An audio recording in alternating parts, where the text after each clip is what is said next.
Miaka mingi sana iliyopita, kabla ya TikTok, kabla ya WhatsApp, hata kabla ya ugali kugunduliwa, duniani kulikuwa na viumbe wa ajabu waliokuwa wanafanana kidogo na binadamu wa leo, lakini wenyewe walikuwa wanatembea kwa mikono na miguu.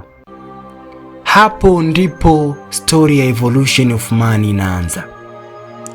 Wanasayansi wanaamini binadamu wa kwanza alitokea Afrika. Ndiyo maana ukiwa Muafrika usijidharau. Technically sisi ndiyo the main character wa historia ya dunia. Mwanzoni kabisa kulikuwa na viumbe walioitwa Australopithecus.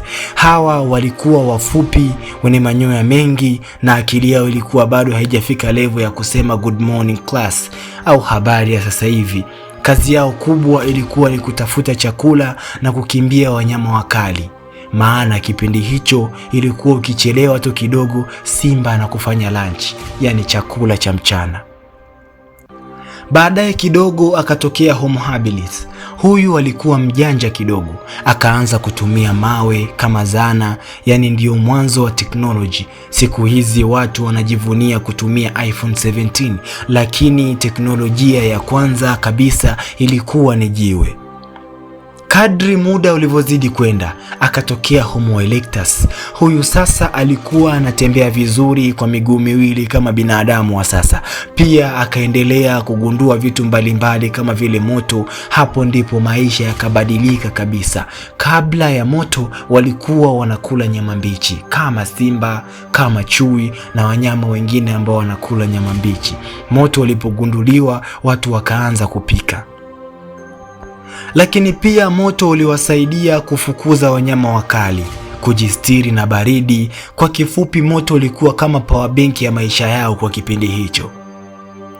Baadaye zaidi akatokea Homo sapiens ambaye ndiyo sababu yetu au ndiyo babu yetu wa karibu kabisa. Huyu alikuwa na akili kubwa zaidi. Akaanza kuongea vizuri, akaanza kuchora mapangoni, kuwinda, kuishi katika makundi. Yani hapo sasa binadamu akaanza kuwa premium version.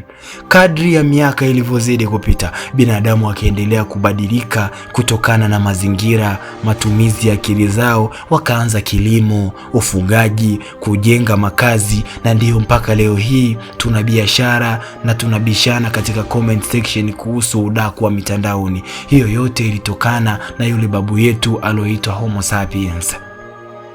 Kwa hiyo the evolution of man ni safari ndefu sana ya mabadiliko ya binadamu kutoka viumbe wa kale mpaka kuwa mtu wa sasa.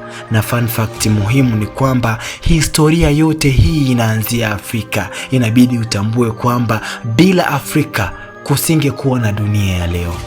Asante sana kwa kunisikiliza. Msomaji wako ni mimi Rocky kutoka hapa Rock Media.